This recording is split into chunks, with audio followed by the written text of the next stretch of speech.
Take-off. Press 7. 80 knots. Check. Ça prend pas de temps au bonsoir de Tango 3, niveau 0 gauche et attendez. Et à bonsoir de... Conseil, mon de dans la France, en deux ans. Good morning, ladies and gentlemen. You're all very welcome to route your flight already 401 to London Heathrow.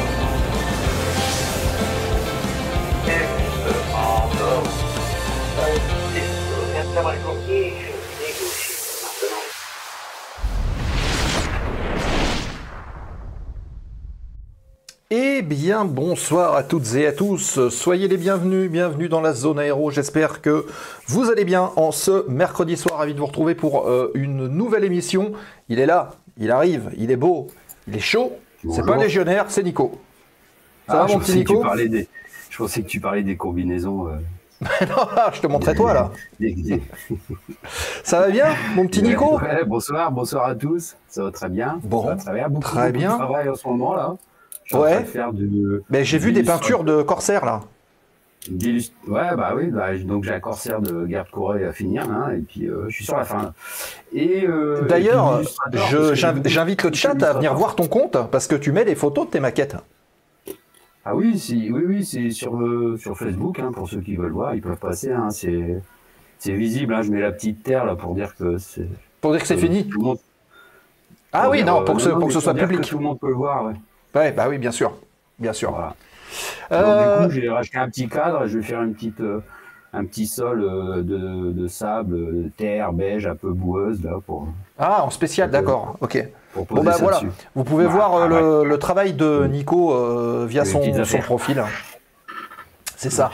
Alors, attendez, parce que du coup, j'ai vu, il y a pas mal de gens qui passent. Alors, on va déjà saluer toute l'équipe de modération. J'ai vu le son là. J'ai vu Sarah, j'ai vu Julot, j'ai vu Fabien, j'ai vu Jules, j'ai vu Free Flight, j'ai vu, je crois qu'ils sont presque tous là. J'ai vu Alicia qui est là. Donc, merci à l'équipe de modération de faire toujours un excellent travail pendant les directs et aussi en dehors, et une pensée à Julot qui œuvre aussi en arrière-plan beaucoup la semaine. Voilà, Anaël est là, je le vois, il vient de poster un message. Bienvenue mon cher Anaël. J'ai vu Green Tier avec sa bonne petite chaîne qui est là. Voilà, donc bienvenue. J'ai vu Lord Gébus qui est là, qu'on salue. Qui y a d'autre encore? Hop, je suis en train de remonter. J'ai pas encore trop l'habitude là avec Twitch Chat. Toc. En fait, j'ai plein de messages et c'est un peu noyé au milieu. Bref, faites-nous un petit coucou là. Faites-nous un petit coucou les amis dans le chat. Au moins, on pourra lire les derniers messages. Voilà. Anaël, oui, donc Anaël, je l'ai vu.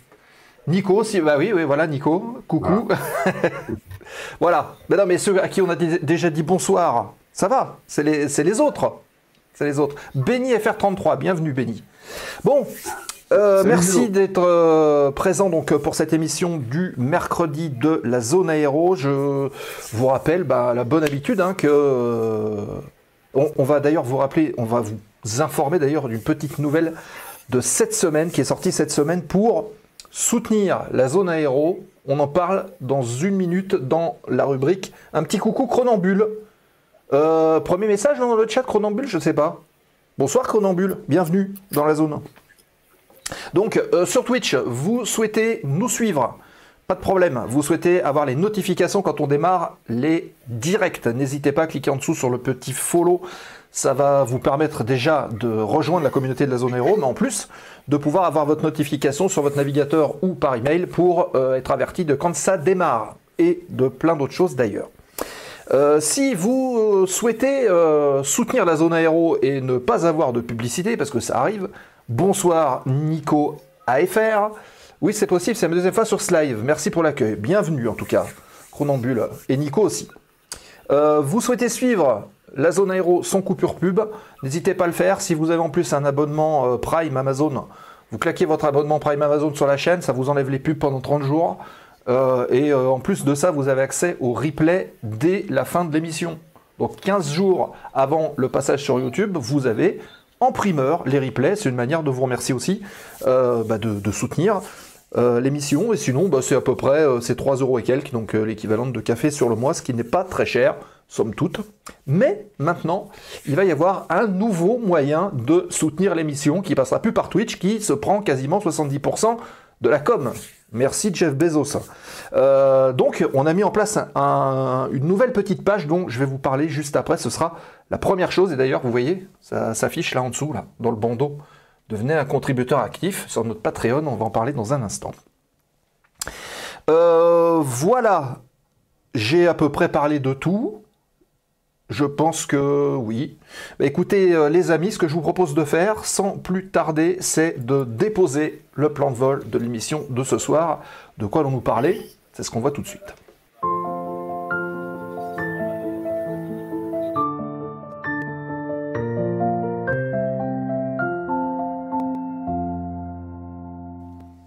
Allez, c'est parti, le sommaire de l'émission, on va le faire afficher ici. Alors si, je rappelle une petite chose.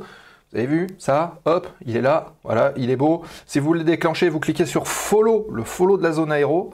En déclenchant, quand il y a un follower qui arrive, ça déclenche le réacteur. Et si vous prenez un sub, bah, c'est la fameuse manche à air qui souffle d'habitude dans le coup de Nico, mais qui là, du coup, soufflera dans le vide. Voilà. Allez, le sommaire, il est là, il apparaît. Actualité du terminal dans un instant. Il y a 6 petites news à vous partager, dont la petite nouveauté qu'on a mis en place le week-end dernier avec la page Patreon pour la zone aéro. Ensuite, séquence. Alors, vous êtes un certain nombre à l'attendre, cette séquence-là, puisque on avait déjà eu des messages qui nous disaient quand est-ce que vous recevrez une femme pilote de chasse si c'est possible. Et bien oui, c'est possible, on l'a fait, puisque c'est Marion qui est avec nous ce soir et qui pourra répondre à vos questions. Vous voulez parler de la chasse au féminin, ben c'est ce soir et vous avez bien fait de choisir la zone aéro comme programme et on vous en remercie. Donc vos questions, c'est tout à l'heure avec Marion pendant une grosse heure, hein, on sera ensemble et vous pourrez en profiter pour discuter un petit peu avec elle. Et puis fin de l'émission, remise de gaz, foire aux questions comme d'habitude, les 5-10 dernières minutes pour terminer les questions en suspens et puis évidemment pour parler de la zone aéro, des émissions à venir dans le programme. Voilà pour le programme de ce soir, j'espère qu'il vous plaira et de toute façon on n'en a pas d'autres, donc ce sera celui-là. Salut la team, salut Elipic35, salut mon cher Julien, comment ça va? Ça va bien? Elipic35 qui vient d'arriver sur le forum, journée chargée aussi sur la côte normande, passage de 5 rafales, des Mirages, 2 Mirage 4, oh, Mirage 4, non, 4 Mirages tu veux dire, Lord Gibus. Parce que des Mirage 4, voilà, et 2 A400M. Ah bah oui, non, ça vole du côté de chez toi. C'est en train de s'entraîner. Oui, des 2000. Ah, je préfère. Un bon, petite moufle, bonsoir de la base d'aéronautique navale de Landivisio. Bienvenue, petite moufle. Oui, je ne l'ai pas dit, mais pour les amateurs de rafales marines et de chasse embarquée, depuis cette nuit, il y a le replay de notre très bonne émission avec Helmut, Yvan Launay, qui est disponible d'ailleurs sur la page YouTube de la zone depuis cette nuit. Si vous ne l'avez pas vu, je vous la recommande. Allez, c'est vrai, hein, elle était bien, hein, cette émission. Hein. On a eu que des bons retours. Ah bah, Top Gun à la française, hein, c'est pas mal hein, quand même. Ouais. Il y a beaucoup des gens de Bretagne, et, enfin du nord-ouest, j'ai l'impression, puisque un ancien marsouin de Vannes, un bonsoir de Brest, ils sont tous du nord, nos amis, là. Hein. Ah bah ouais. Ah ouais. Bon, sauf Free Flight, mais lui, on le sait. Bon. On le sait déjà. Alors, Free Flight est breton. Non. Ah, quoique, on sait pas. On sait pas. Hein. Peut-être qu'il cache bien son jeu avec son accent. Hein. On sait pas. Bon, allez, c'est parti. Actualité du terminal. Que s'est-il passé cette semaine? On en parle.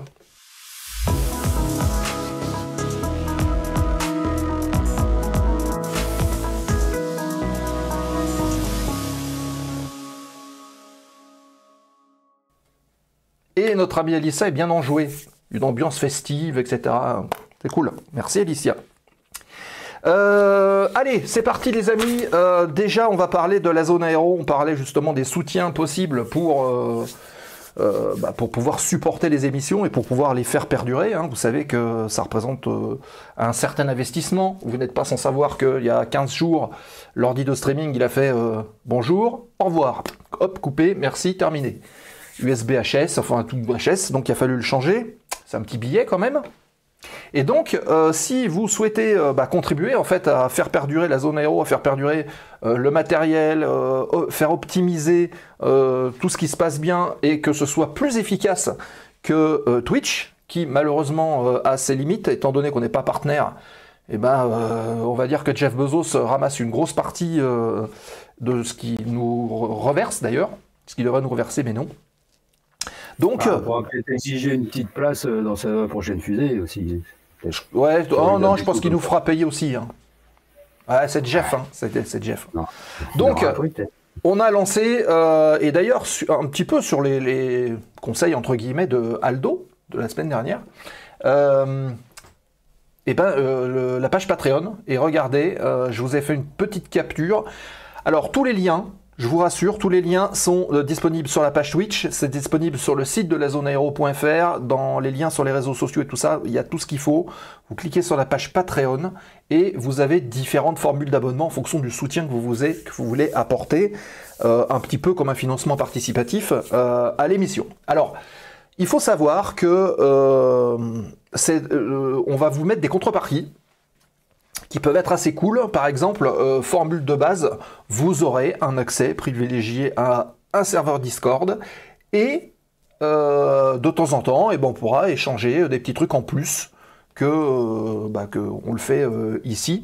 Donc ça sera une manière de remercier ceux qui font l'effort de nous soutenir. C'est, on va dire, la formule un petit peu basique, sachant qu'il y a aussi des déductions qui sont possibles par rapport aux impôts, voilà, tout un tas de choses, donc n'hésitez pas. Le deuxième, ce qu'on a appelé le contributeur premium, c'est la même chose que le base, mais avec des trucs en plus. Par exemple, on vous propose, pour ceux qui vont nous soutenir, de pouvoir être un peu plus près de vous, c'est-à-dire que régulièrement, on essaiera de mettre en place on mettra en place des lives via le serveur Discord de la zone aéro avec vous. C'est-à-dire qu'on fera des petites visios privées avec vous, on pourra discuter, on pourra échanger, on pourra reprendre vos idées et on se fera des petits moments un peu privés tous ensemble. Et donc c'est cool. Et en plus, on vous proposera un petit service qui vous permettra de poser en amont des questions aux invités. Donc c'est plutôt cool. Et puis, encore une fois, ce fameux Discord salon un petit peu réservé pour qu'on puisse échanger tous ensemble.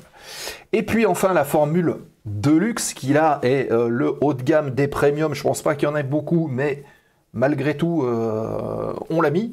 Ça va vous permettre plein de choses. Déjà de supporter évidemment l'émission de la meilleure des manières et vous aurez tout ce dont on a parlé, plus donc les streams privés en direct avec les équipes, la possibilité d'être VIP sur certains événements où on pourra vous convier dans la mesure du possible et vous dire écoutez, voilà, il y a tant de places, il y a tant de trucs, qui est-ce qui veut se placer ou pas, et donc vous convier sur des événements un petit peu privés, avoir un droit de vote. Droit de vote sur quoi? Sur éventuellement des sujets ou des invités qu'on pourrait suggérer. Vous pourrez prendre part en fait à la programmation quelque part de la zone aéro, et puis vous propose aussi on a marqué ça en téléchargement numérique, c'est la formule qui veut ça dans la partie contribution, mais ça sera la possibilité de pouvoir faire des photos avec vous sur certains événements, voire même par exemple vous voulez un répondeur téléphonique avec, je sais pas moi, la musique d'un jingle de la zone avec une messagerie particulière, on peut vous le faire, on vous le fait, on vous l'envoie, voilà, ça sera un petit truc de plus pour vous si vous le souhaitez. Voilà, c'est ce genre de petites choses, voilà, c'est un échange de bons procédés. Donc, une nouvelle manière de soutenir la zone aéro et de permettre de financer, on va dire, chaque saison qui, malheureusement, coûte de plus en plus cher avec l'énergie, avec tout le matériel, avec toutes ces choses-là. Voilà. Ben écoutez les amis, donc ça c'est bon, c'est fait, on a parlé du Patreon et on va continuer. Alors si vous avez des questions, vous pourrez les poser, n'hésitez pas à le faire sur Discord. Et puis on a rajouté une commande Patreon dans le chat, point d'exclamation Patreon, et ça vous donnera le lien direct et on vous remercie. Allez, c'est parti dans le dur de l'actualité et on va parler un petit peu de biomimétisme les amis. C'est Swiss Airlines, donc international, et c'est Boeing 777 qui sont désormais équipés d'une sorte de petit film qui s'appelle l'AeroShark.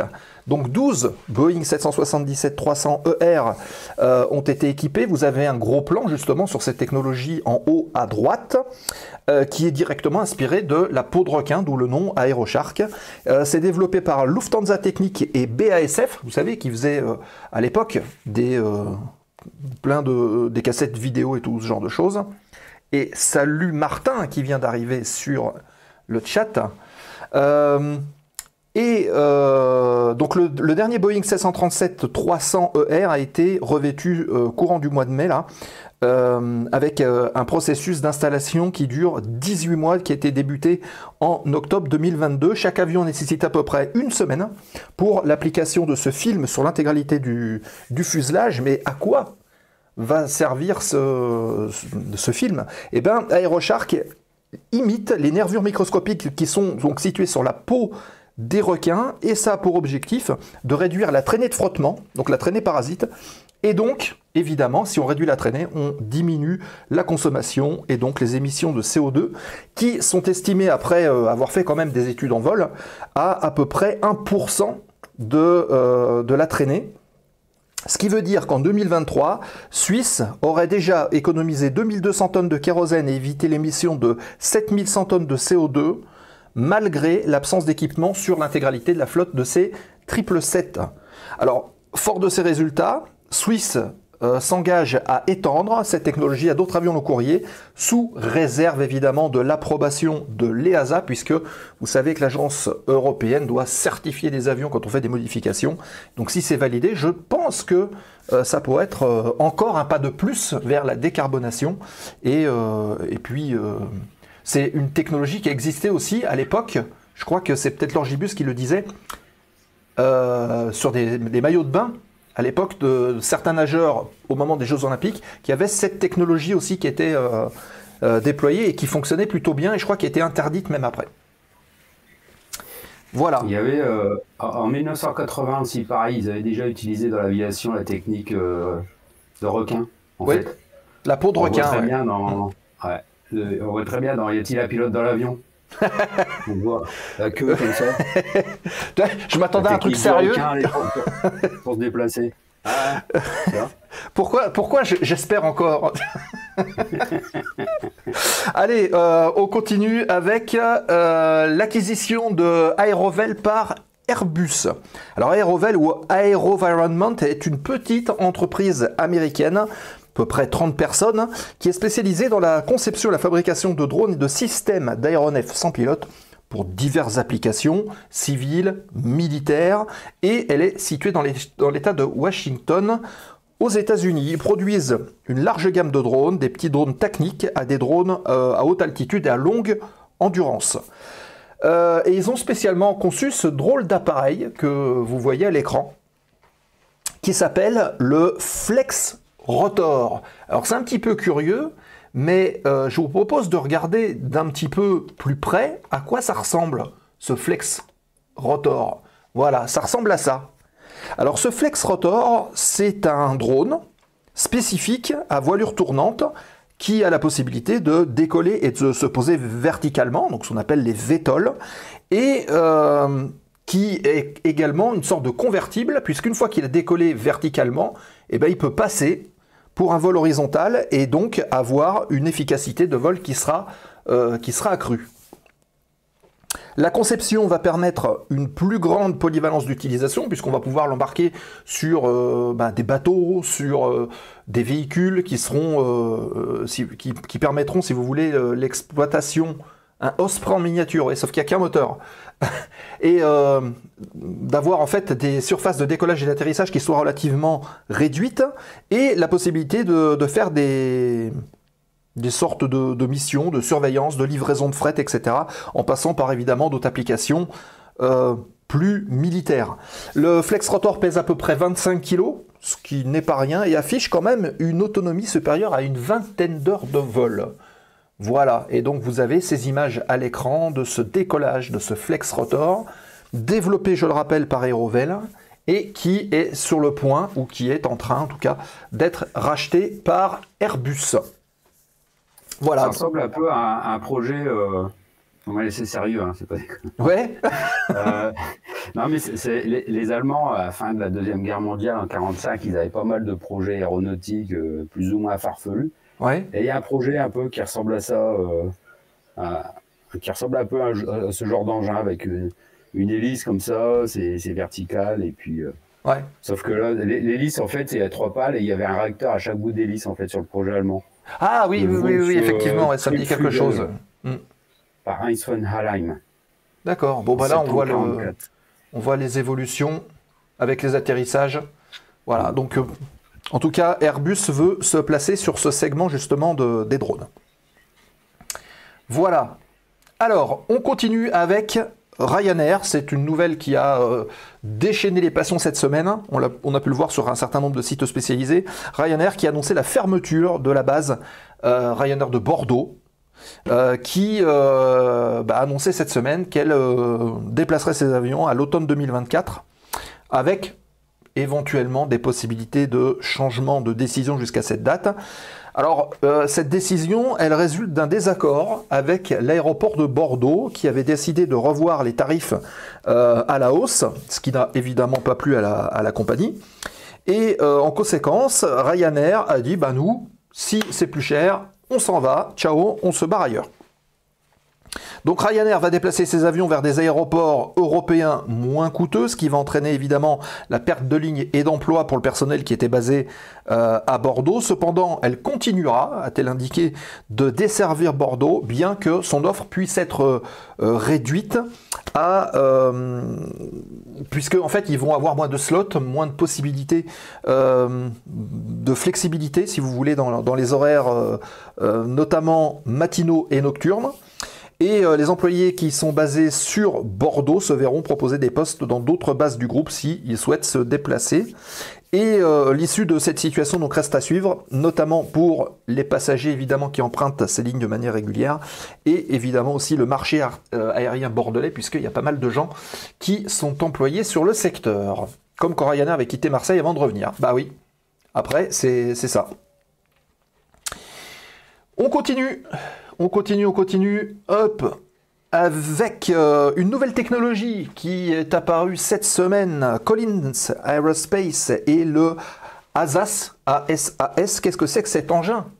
Eh bien, c'est un nouveau système de surveillance au sol des aéroports qui est appelé donc ASAS, et qui va offrir un suivi en temps réel des mouvements des avions et de l'équipement au sol. Il est intégré avec les services FlightAware et il complète les informations de vol avec des prédictions de taxiway à l'arrivée. Donc en fonction du trafic prévu aussi sur les taxiways, on pourra savoir un peu en amont par où on doit passer, où est-ce qu'on va se poser, où est-ce qu'on va dégager, et éventuellement le trajet qui va être proposé par le contrôleur. Le système a 3 composants, le suivi des avions par ADSB et par suivi radar plus classique, un suivi en temps réel de l'équipement au sol et une application sur une carte interactive avec géo-repérage, un petit peu ce qu'on voit en résultat à l'écran.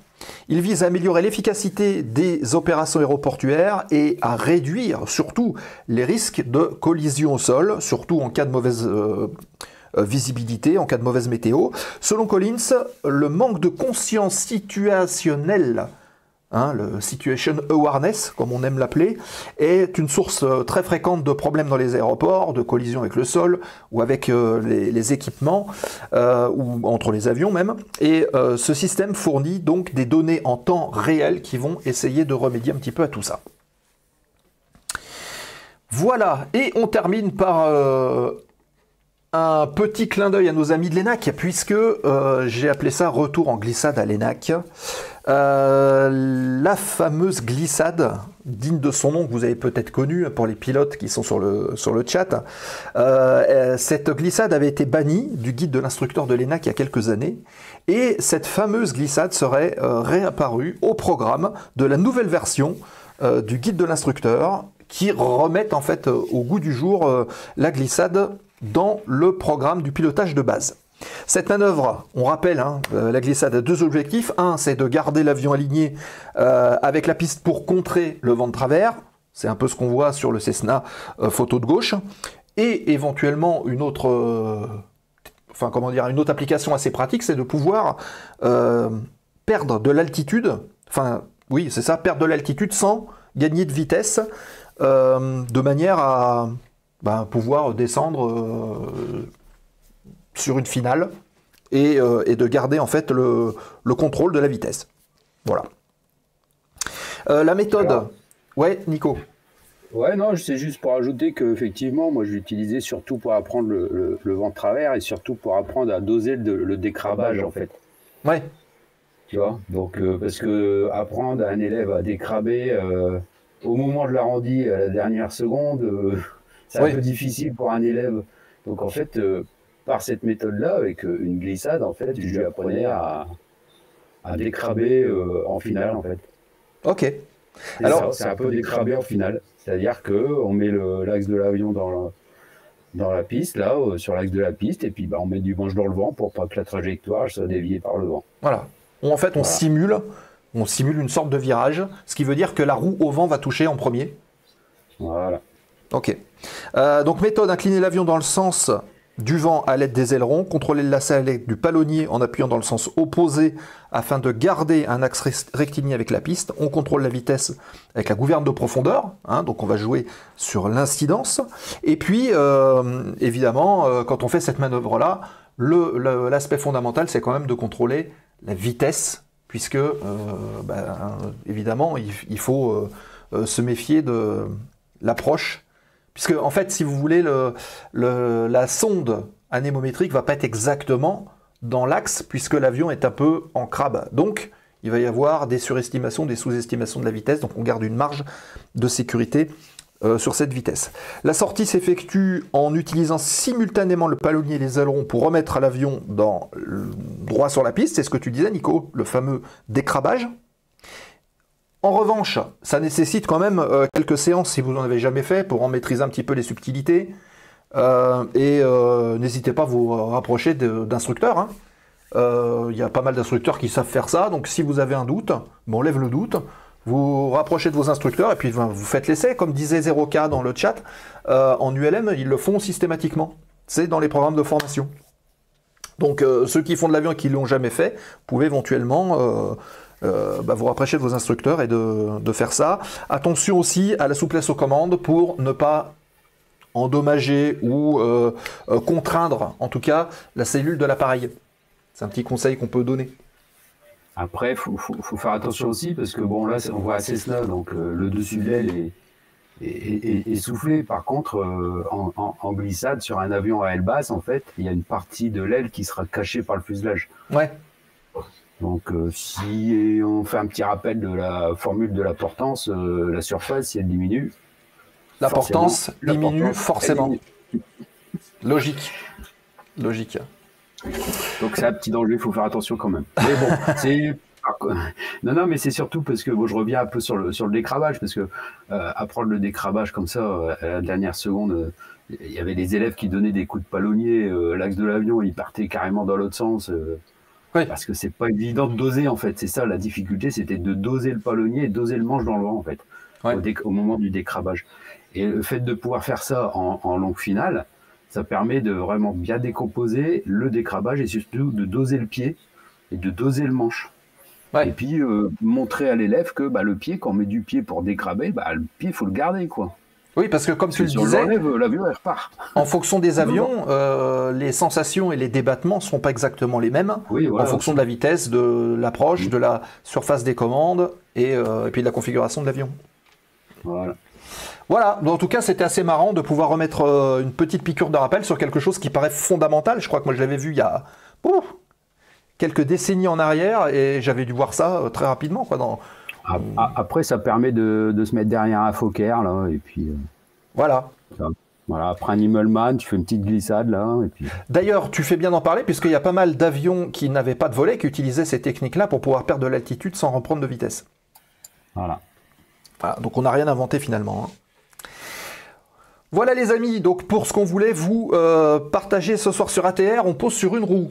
Alors, est-ce que vous faites des glissades en ATR, mon cher Denis? Tu vas nous répondre dans le chat. Peut-être parce que les deux autres sont tombés de roue, non? Comme le Boeing. Non, c'est ATR, ça va. Bon, si vous avez des réactions, n'hésitez pas à les faire dans le chat, on les lit, on y répond et on en parle. Et puis, sans plus attendre, je vous propose d'enchaîner sur notre invité de ce soir. Vous avez été nombreux à l'attendre. Quand est-ce qu'on voit Marion là? Eh ben, c'est maintenant. Un peu de chasse là. Hein? On va retrouver notre invité de ce soir. On va parler de la chasse au féminin. Vous rêviez de discuter avec une femme pilote de chasse. Elle est là, elle est prête. Donc, c'est tout de suite. On découvre le visage dans les nuages de ce soir. C'est Marion qui est avec nous.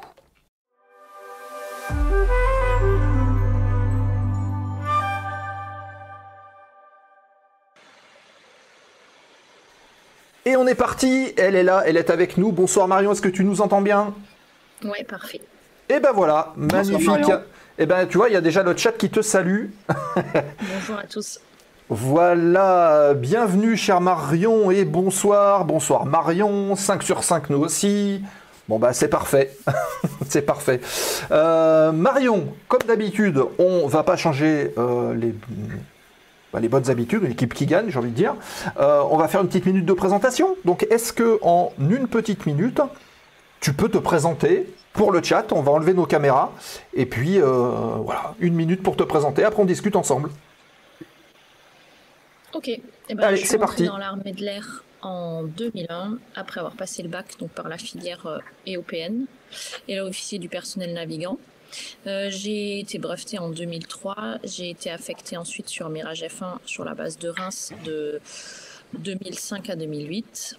Puis je suis partie comme instructeur à l'école de l'aviation de chasse à Tours de 2008 à 2013 et j'ai terminé ma carrière sur Mirage 2000D à Nancy de 2013 à 2017 pour la partie opérationnelle. J'étais sur F1 au 133 Belfort et à Nancy au 3-3 Ardennes et ensuite à l'Argonne, au 2-7 qui est devenu le 4-3.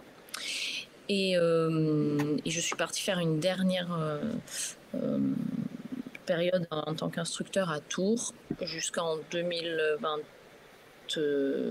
fin 2021, où je suis partie à la retraite. D'accord. Ok, ben voilà, 1 seconde, 2 secondes, très bien, magnifique. Super avion, le F1 nous dit Free Flight, tu confirmes? Ouais, c'était sympa, c'était à l'ancienne, les commandes de vol à câble, donc c'était c'était un peu plus challenging que le 2000 en termes de pilotage, et puis un petit peu plus, on a un peu plus de sensations qu'avec les commandes de vol électriques, donc ça c'était sympa, mais ceci dit, le 2000 est très sympa aussi. C'était pas les mêmes missions? Non, c'était pas les mêmes missions. Sur F1, on faisait de la reconnaissance. Enfin, la mission principale, c'était la reconnaissance. Et donc, on faisait des photos et du renseignement électromagnétique. Et la mission secondaire, c'était de l'attaque au sol. Donc, ça ressemble à Nancy, puisque la mission principale de 2000D, c'est de faire de l'attaque au sol. D'accord. Okay. Et les reconnaissances photos, ça se fait basse altitude ou... Ouais, plutôt en basse altitude. Après, ça peut, on peut utiliser un peu plus haut, mais on s'entraînait beaucoup en basse, ouais. Ok. Alors, évidemment, si vous avez des questions à poser à Marion au fur et à mesure du débat, n'hésitez pas à les mettre dans le chat. Évidemment, on les met de côté, on revient, on les incruste, donc il n'y a pas de souci. Et puis, Nico, tu veux commencer ? Comme on fait d'habitude ? Allez, vas-y. Ouais. Alors, non, mais on sait qu'effectivement, dans l'armée de l'air, il n'y a pas beaucoup de filles. Hein. Après, donc, je voulais savoir, est-ce que tu avais des copines, toi, dans tes escadrons, ou pas? Et tu étais la seule? En fait, quand je suis arrivée... dans ma promo, on était 2. Après, les promos, ça reste pas forcément très. On garde pas la même promo tout le temps, mais donc j'en ai abandonné une et récupéré une autre.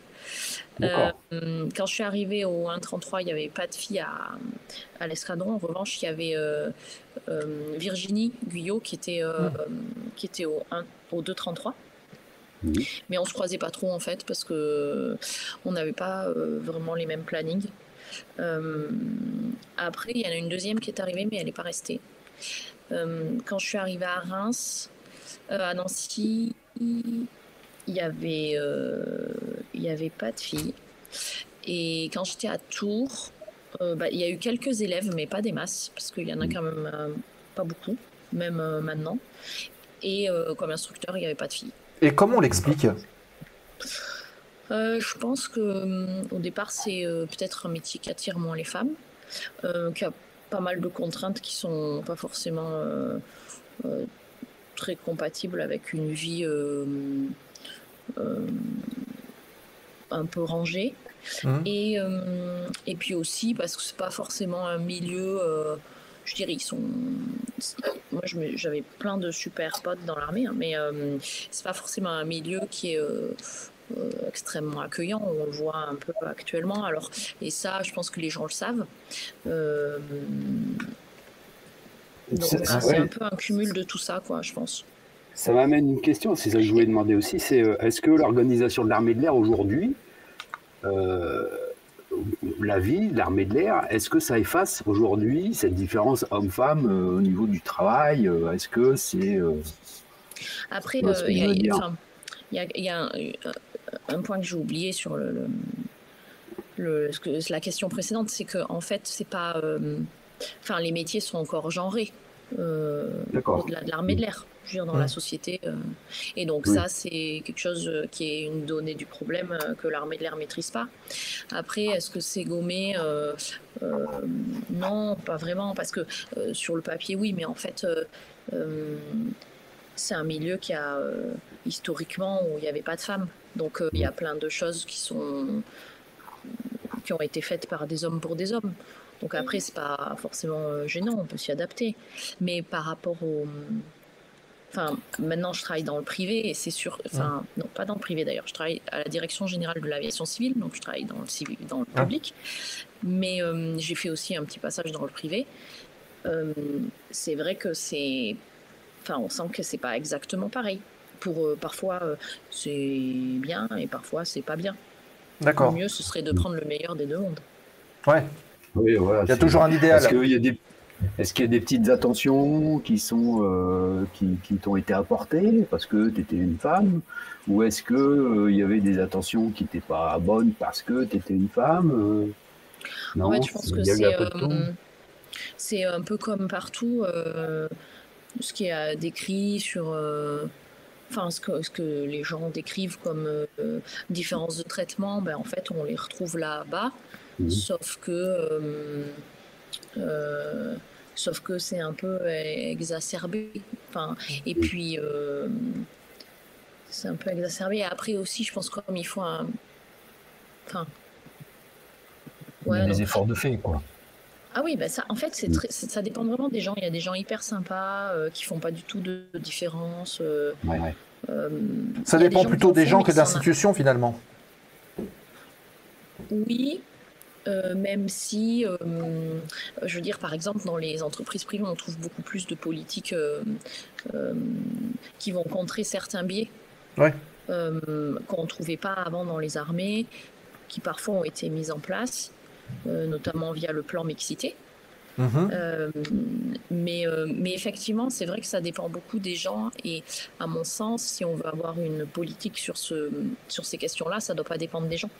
Donc il y a des gens très bien et puis il y en a d'autres, je veux dire, l'actualité regorge d'exemples de gens qui n'ont pas des comportements extrêmement adaptés. En ce moment, sûr. Je veux dire, si vous regardez les infos, vous n'avez pas forcément besoin de chercher trop loin. Est-ce que tu as un exemple du coup, parce que tu as fait ta carrière là-dedans, est-ce que et donc venant de l'intérieur, est-ce que tu pourrais conseiller, est-ce que tu pourrais dire que l'armée de l'air maintenant c'est ouvert aux filles, quoi. Je veux dire, pour celles qui ont juste envie de y aller, faut y aller, quoi. Tu vois, Oui, un oui, peu non, comme mais on ça, pourrait c'est dire à sûr. n'importe quel gamin, n'importe quel garçon, tu vois. Ça, c'est sûr, c'est sûr. Après, fille ou garçon, c'est pas un métier forcément facile. Ça, c'est vrai pour tout le monde. Mmh. Donc après, chacun... parfois, le fait d'être confronté à la difficulté permet de développer d'autres compétences aussi, hein. Ouais, bien Donc, sûr. bon, de toute façon, c'est un fait, c'est comme ça, il faut faire avec. Mais après, c'est ouvert, le concours est ouvert. Alors, au niveau du concours, là, c'est sûr que pour le coup, il y a des vrais. Les recruteurs, en général, eux, sont vraiment formés à toutes les questions de discrimination, parce que là, ils ont des obligations légales. Ouais. Donc, ils sont. Et puis, souvent, dans les équipes, c'est pas mal. C'est géré par le CERPER, le Centre d'études et de recherche psychologique R, et il y a aussi un centre de sélection. Donc, ils sont extrêmement compétents sur ces questions-là. Donc, là, il y a vraiment pas de différence, à mon sens, hein. Ça reste mon avis. Après, c'est un peu plus aléatoire parce que ça dépend vraiment des gens qu'on croise. Mais bon, après, il y en a pas beaucoup qui. Il y a quand même pas beaucoup de gens qui se présentent. Donc, la masse. En fait, ça augmente pas, quoi. Ce que je veux dire, c'est que le chiffre, il augmente pas. D'accord. On aurait pu penser qu'il allait augmenter avec les années, mais les départs sont compensés à peine par les arrivées. Ok. Il y a Freeflight qui dit de nombreuses femmes sont pilotes de transport. Est-ce qu'il y a aussi, quelque part, une sélection sur la spécialité, chasse, transport, hélico il y a des écarts? Alors, en fait, ça bouge. Alors, ça a peut-être changé. Mais moi, quand j'y étais, c'est nous qui demandions ce qu'on voulait. Après, on l'avait ou pas, hein. Mais on arrivait à l'amphi, on disait, on demandait quels étaient nos choix. Et après, il y avait un conseil, je ne sais plus comment ça s'appelait, mais qui se réunissait et qui disait oui, vous irez en chasse ou non, vous irez pas en transport, vous irez en chasse si vous vouliez faire transport. Enfin bon, bref. Donc, vous donnez votre choix. Il y avait un certain nombre de places et ils décidaient qui faisait quoi. Alors moi, j'ai pas vraiment d'exemple de filles qui ont fait transport parce que dans ma promo, on a toutes fait chasse. Ah d'accord. Enfin, on a toutes demandé la chasse. Mais sur celle que j'avais au départ, elle a terminé sur Rafale. Ok. Elle est toujours d'ailleurs dans l'armée, vous l'avez peut-être certainement vu. Mais la deuxième qui était arrivée au 233 quand moi j'étais au 1, elle était avec Virginie, elle. Bon, elle n'a pas terminé la formation sur F1. Mais effectivement, statistiquement, il y a beaucoup plus de filles qui font transport. Déjà parce que la filière était au départ ouverte aux femmes, alors que la filière chasse ne l'était pas. Okay. Et il y a aussi beaucoup plus de filles dans les hélicos. Ok. Après, l'ambiance est réputée être quand même moins dure dans le transport. Donc ça joue aussi sur le choix. Je pense. D'accord. Alors j'aimerais que tu nous parles un petit peu de toi au départ. Comment est-ce que tu t'es destiné à être pilote? Comment est-ce que cette idée, elle a germé? Est-ce que c'est quelque chose qui date depuis longtemps? Quel a été en fait ton parcours pour arriver justement au port de l'armée de l'air? En fait, mon père était pilote privé, mais j'ai jamais volé avec lui parce qu'il avait perdu son aptitude en jeunesse. Okay. Et il m'avait amené faire un vol. Il y avait une porte ouverte à l'aéroclub à côté de chez moi. Donc il m'a emmené. On a fait un baptême de l'air et moi j'étais devant. Le pilote avait été sympa. Il m'avait mis devant à droite et il m'a laissé les commandes. J'ai trouvé ça génial. En fait, je trouve ça super chouette. Et moi j'avais 14 ans, je crois. Ouais. Un truc comme ça, ouais. Peut-être même un peu moins. Je crois que j'étais en 5e ou en 4e, un truc comme ça. En 5e. Et donc, je trouvais ça cool. Et j'avais voulu faire médecin. Enfin, moi, je voulais faire médecin depuis que j'étais toute petite. C'était mon truc. D'accord. Et donc là, je me retrouvais avec ces deux idées-là. Donc, j'ai commencé un aéroclub. Et mon instructeur, c'était un ancien pilote d'hélico de l'armée de l'air. Ça, c'est le premier truc. Et le deuxième truc aussi, c'est que quand j'ai commencé, j'étais brevetée en 2000. Et Caroline Aigle, qui était... Alors, c'est pas vraiment la première femme pilote de chasse, Caroline Aigle, parce que les premières promos, elles datent de 1946. C'est le général de Gaulle qui avait poussé pour qu'il y ait des femmes pilotes de chasse. Donc, il y avait eu 2 promos de 6 brevetées. Et quand le général de Gaulle a quitté le pouvoir, ils les ont virées. Enfin, d'accord, sympa. Voilà, et en fait, ils leur ont dit, bon, c'était bien, hein, vous êtes bien amusés, mais maintenant, vous allez aller dans un bureau. Les fameuses années 50. Voilà. Donc, il y en a qui ont accepté, puis il y en a qui ont dit non. Bon, ceci dit, il y en a quand même qui ont volé sur 2 Watine pendant la guerre d'Algérie, donc c'était quand même un avion un peu sympa. Donc Caroline, c'est pas vraiment la première femme pilote de chasse, on va dire que c'est la première qui a ouvert la voie dans les escadrons de chasse modernes, et puis après il n'y a plus d'arrêt pour l'instant. On va croiser les dents. Donc elle a été brevetée en 99, du coup ça devenait un peu possible. Après le transport, ça m'intéresse aussi puisque j'hésitais entre donc médecine, l'ENAC et la chasse. ENAC, c'était plus pour pilote de ligne ou de l'instruction? Non, pour faire le concours EPL. Ok. Donc ce que j'ai fait, c'est que je pouvais rater l'armée de l'air et basculer sur médecine, mais avec les limites d'âge, mais je pouvais pas faire l'inverse parce que moi, j'avais pas trop envie de faire l'école de l'air, parce que j'avais pas envie de faire 30 ans dans l'armée. Ouais. Je voulais être OSC, officier sous contrat. Ça, c'était très clair pour toi dès le début? Ouais. D'accord. Donc, j'ai quand même fait une prépa au cas où, mais j'ai posé mon dossier pour faire OSC, pour faire EOPN. C'est quelle année, ça? 2001. Enfin, un peu 2000, quoi, fin 2000. D'accord. Et j'ai fait ma première année de prépa, j'ai passé l'ENAC, j'étais admissible. Et j'ai passé à l'époque les sélections qui étaient à Bretigny et j'étais aussi admissible. Et donc j'avais le choix entre... j'avais pas pensé que j'aurais pu reporter ma sélection en vol à ce moment-là, mais en gros, soit j'allais faire ma sélection en vol, soit j'allais faire les euros de l'ENAC. Et j'ai décidé d'aller faire ma sélection en vol. D'accord. Ok, donc en fait l'appel de l'armée était la plus forte. Ouais, c'était quand même mon premier choix. Okay. Après, c'est idiot, j'aurais dû passer l'ENAC et faire juste décaler ma sélec en vol, et comme ça, au pire, j'avais mon admission. Enfin, si je réussissais l'ENAC, je pouvais éventuellement aller là-bas si l'armée de l'air marchait pas, mais... T'aurais eu 2 choix finalement, c'est 2 choix que t'aurais eu un peu plus longtemps, quoi. Finalement, j'ai eu mon premier choix, donc ça va. Bon, voilà, que demande le peuple. Et bienvenue à Wardock 29860 qui vient d'arriver, bonsoir. D'accord, ok. Donc, c'est un rêve d'enfant, si on résume, que tu as réalisé en rentrant, en ayant conscience quand même que la carrière militaire, c'est pas tout à fait la carrière d'un pilote civil. Oui, mais c'était ça aussi qui m'intéressait. Et puis, au départ, dans mon idée, parce que quand je suis rentrée, c'était des carrières de 15 ans. Donc, dans mon idée initiale, c'était je faisais 15 ans et après, je partais dans le privé et dans le civil.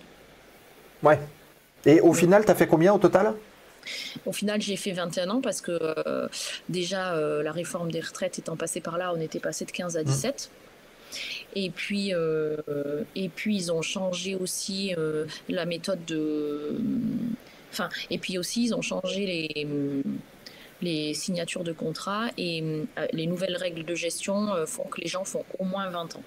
Donc ça, faut être conscient que je ne sais pas s'il y a des gens qui ont envie de faire ça dans ceux qui nous écoutent, mais globalement, ça a plus de chances d'évoluer à la hausse qu'à la baisse.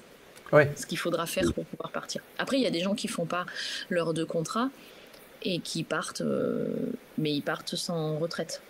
D'accord. Ok. Et lors de ta carrière, donc Mirage F1, Alpha Jet, Mirage 2000, c'est toi qui demandes ces changements-là? C'est l'armée qui dit non, maintenant tu vas faire un peu d'Alpha Jet à tour et puis. À l'époque, c'était tribalisé, c'est-à-dire qu'on faisait 3 ans dans un escadron de chasse, 2 à 3 ans en escadron d'instruction et encore 3 ans dans un escadron de chasse. Et après, enfin, on alternait comme ça. D'accord. Maintenant, c'est un peu différent parce que les avions quand même sont de plus en plus complexes et on s'est aperçu, les gens ont moins envie de bouger aussi. Et donc, on s'est aperçu que c'était peut-être pas une très bonne idée de garder les gens que 2-3 ans dans un escadron de chasse. Et donc, les périodes en escadron de chasse peuvent être plus longues. Mais à l'époque, c'était comme ça. Donc après, moi, j'avais demandé 2000 D en sortant de CASO, mais je ne l'avais pas eu. Parce que pour plusieurs raisons, et notamment parce qu'à ce moment-là, il y avait des problèmes sur les moteurs de 2000. Donc, il y avait beaucoup de place sur F1. Ça, c'est la première raison. Et la deuxième raison aussi, c'est parce que les grands, il y a une question d'aptitude siège qui est un peu différente. Et donc, il y a des gens qui ne sont pas aptes F1 et qui sont aptes 2000. Donc, j'avais quand même beaucoup plus de chances d'aller sur F1. Finalement, c'était chouette parce que déjà, c'était du monoplace. Et j'ai fait du biplace après, j'ai bien aimé. Mais commencer sur monoplace, c'est très formateur parce qu'on est tout seul dans l'avion. Et donc, on prend ses décisions tout seul, pour le meilleur et pour le pire, hein, parce que le nav, parfois, va être très aidant, mais il y en a parfois qui ne le sont pas forcément avec les jeunes. Donc, c'était très bien. Et puis, le F1 à l'époque partait pas mal sur des OPEX sympas, donc ça c'était chouette. Puis c'est quand même un vieil avion, donc je savais que j'avais de fortes chances de changer d'avion après. Alors que si j'avais fait du 2000 directement, c'était plus compliqué. Et après, je suis partie à Tours. Donc là, au début, j'avais demandé Cognac. Ouais. Mais bon, pour plein de raisons, je suis allée à Tours. Ce qui m'allait très bien, en fait, moi, d'aller à Tours, parce que j'ai fait de l'Alpha Jet, c'était chouette. En plus, j'ai retrouvé tous mes potes de promo, donc c'était cool. Et après, ça a été un peu compliqué entre Tours et Nancy, mais finalement, je me suis retrouvée à Nancy. Moi, ça me plaisait parce que c'était mon premier choix, le 2000D. Donc, j'étais hyper contente d'aller faire du 2000D. Ok. Donc, est-ce que tu as vécu comme une déception le jour où on t'a dit bon, écoutez, pour vous, ça va pas être possible sur le 2000D, on vous propose F1. Comment est-ce qu'on le ressent à ce moment-là où on se fait des images et on se dit finalement, on va peut-être faire autre chose? Je peux pas tout raconter de ce moment-là, mais sur le coup, cette soirée, ça avait été un peu particulier, le moment où on l'a appris, nous, parce qu'on était une promo un peu... D'habitude, c'est un amphi, donc les gens passent par poule de 3, il y a 3 places, et en fait, le premier choisit ce qu'il veut, le deuxième choisit entre les 2 choix qui restent, et le dernier... est affecté directement. Donc ça se passait comme ça. Je sais pas comment ça se passe maintenant. Et en fait, nous, comme il y avait ces problèmes moteurs, puis les problèmes d'aptitude, en gros, il y avait pas trop de choix, quoi. Donc ils nous ont affectés directement. Et moi, j'étais un peu, au début, j'étais un peu dégoûtée parce que je crois que j'étais 4e sur 12. Et donc j'aurais été en bonne position pour choisir ce que je voulais, puisque j'étais en début de poule. Mais il s'avère que on m'a dit où j'allais, mais au début je m'en souvenais pas. Donc on me l'a redit après. Et il paraît que quand on me l'a dit la première fois, puisque je m'en souviens pas, je pleurais comme une madeleine. Et que mes instructeurs, on a eu notre amphi en mars, et donc les instructeurs avaient aussi eu leurs affectations, et il paraît que il y en avait un ou deux avec qui je m'entendais bien, qui allaient sur F1 aussi, qui m'avaient dit on se retrouvera à Reims, tu verras, ce sera bien, ça va être génial. Puis effectivement, c'était bien. D'accord. Ok, voilà, c'est une bonne anecdote, tout ça. D'accord. Ok, donc te voilà arrivé sur F1, tu parlais de monoplace, comment est-ce que tu te fais justement à ce nouvel avion, et surtout, comment est-ce que tu as vécu finalement ton premier vol sur avion d'armes en monopilote? Franchement, alors, en fait, le premier vol, il se fait sur F1B, parce qu'on est lâché sur F1B. C'était vachement impressionnant. Impressionnant au niveau la puissance, du changement le de... premier vol. En fait, mon premier Changement vol, d'avion. j'avais déjà fait des packs sur AlphaJet et j'avais fait des packs sur Jaguar aussi. Donc en fait, c'est un peu dilué parce que j'avais déjà. Après, la première fois qu'on a les commandes, c'est quand même fun. Et le premier vol, ben, on a déjà volé, quoi. Donc, mais c'est impressionnant, franchement. On se dit, ah ouais, là, on y est, quoi. Enfin, on est hyper Est-ce que tu as content. fait, est-ce que tu as fait quelque chose de particulier pour toi-même quand tu t'es retrouvé tout seul dans un F1? Tu vois ce que je veux dire?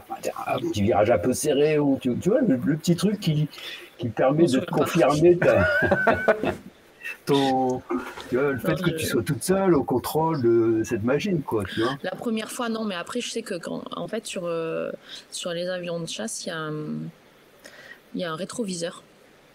Et en fait, quand j'étais sur F1CR, ce que j'aimais bien faire, c'est quand le mécano faisait quand on mettait en route et qu'après le mécano passe sous l'avion pour vérifier qu'il n'y a pas de fuite hydraulique, enfin tout un tas de trucs. Mais j'aimais bien, je mettais le rétroviseur et je regardais derrière moi cet immense avion, en fait, toute cette grosse masse de métal. Ça, c'était cool. C'était mon petit moment là que j'aimais bien. Ok. C'est vrai que avant de tout est partir. derrière, quoi. Ouais, parce qu'en fait, on est assis vraiment à l'avant, quoi. Ouais. Ok. Et premier décollage, tu l'as encore en tête ou c'est passé un petit peu? Non. Je m'en souviens pas. Ah ouais. Donc ça, c'est peut-être aussi... parce que c'est vrai que quand on est, comment dire, émotionnellement touché par quelque chose, on s'en souvient. Peut-être que là, le fait d'avoir le principe de mission, parce que finalement, même en formation, ce sont des missions, on est dans le truc et puis on oublie, on met de côté un peu cet aspect émotionnel qui fait qu'on s'en souvient plus. Ouais, je sais pas. Après, moi, je suis pas... j'ai pas une mauvaise mémoire, mais je suis pas très... sur ces... Enfin... C'est pas que. Et mon premier vol toute seule en DR400, je m'en souviens. Mais mon premier vol en DR400, par exemple, je m'en souviens pas. Enfin, je sais pas, il y a des trucs, ça me marque pas trop, quoi. Non, c'est dans le passé, c'est dans le passé. Donc après, ouais. D'accord. Je sais pas, j'ai pas beaucoup de films, j'ai pas beaucoup de. D'accord. Je pense ton premier solo en aéroclub et ton premier solo en Mirage F1, donc ouais, je m'en tu souviens. penses avoir eu la même émotion? Là, c'est dur parce que mon premier solo en DR400, c'était quand même il y a presque 30 ans. Bah, c'est hier. Ouais, c'est ça. Là, j'ai un petit doute quand même. Te plains pas, nous c'est plus long. Hein. Ouais, c'est vrai. C'était il y a plus longtemps. Ouais. Non, vous êtes jeune. Si, non. Ouais, non, en c'est fait, les effets, pas, ça. c'est imprécis. C'est un peu imprécis. D'accord. Mais Ok. Il y a Lord Gibus qui pose une question. Tu as pu mesurer le chemin du coup aussi entre le DR400, le solo DR400 et le solo Mirage F1. Tu te dis, ouais, c'est un très beau chemin quand même, quoi. Ouais, après c'est progressif et puis. Enfin, moi Une sorte de satisfaction de réussite. Non, mais c'est sûr, le jour où on est breveté, franchement, en plus on peut inviter sa famille, il y a une cérémonie, c'est quand même cool. Ouais. Je pense que c'est le moment qui est le plus...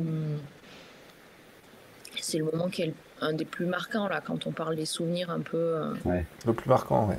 Ouais. D'accord. Il y a Lord Gibus qui dit Marion a parlé de vol en basse altitude. Je suppose qu'elle fait surtout référence à l'Afrique. Donc, est-ce que tu as été en détachement, en opération extérieure J'ai fait le Tchad, ouais. Et après, j'ai découvert les états-majors opérationnels, en fait. Mais enfin, s'il y en a qui écoutent, ils vont me tuer. Mais je trouve que les pilotes de chasse, ils sont pas extrêmement bons en anglais. Et donc, surtout en 2008. Et donc, il m'avait envoyé à l'état-major américain. Et personne ne voulait trop faire ça, quoi, parce que c'était un truc non volant. Et je me souviens, le gars que j'ai remplacé, il m'a dit, tu vas voir, les Américains, c'est des cons, les Qataris, c'est des cons, tout le monde, c'est des cons. Ouais, d'accord. Je dis, bon, ok. Et en fait, moi, je me suis éclatée, je me suis fait plein de potes. J'avais déjà un niveau d'anglais qui était pas trop pourri, mais alors là, j'ai fait énormément de progrès. Et du coup, J'étais reprévue sur un détachement non volant, mais ça a annulé. Enfin, il y a eu c'est au moment où les Mirage F1 sont rentrés d'Afghanistan, du coup, ça a bougé le planning et moi, je me suis retrouvée à plus partir. Et après, quand j'avais fait ça, je me suis dit, c'est quand même vachement cool. Et du coup, j'en ai fait 4 comme ça. J'en ai fait 2 au Koweït et 2 au Qatar. D'accord. Et en plus, je pouvais partir quand j'étais en école, donc ça c'était chouette. Parce que quand on est en escadron, c'est quand même assez dense. J'en ai quand même fait un quand j'étais à Nancy. Mais sinon, j'ai plutôt ségrégué ça aussi quand j'étais en école, parce que comme le rythme est plus tranquille, c'était sympa aussi de partir D'accord. Pendant ces moments-là.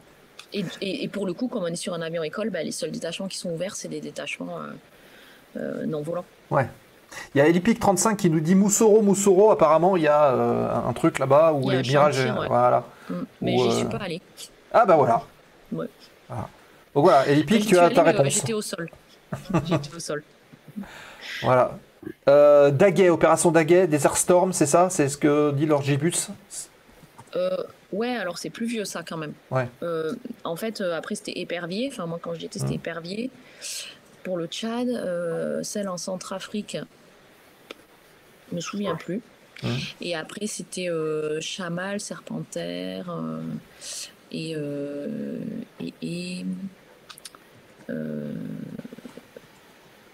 Barkhane. Enfin, Barkhane, oui, pareil. C'est un peu plus récent, ça. Ouais, mais c'est plus récent. Daguet, c'est vieux. Hein. Question de 0K. Est-ce que tu voles encore? Et si oui, sur quoi tu voles? Je renouvelle mon IRME tous les ans. Ok. En fait, c'est mal parce que en plus à la DGAC, je crois que je peux faire une demande. Mais en fait, je travaille vraiment beaucoup. Oui.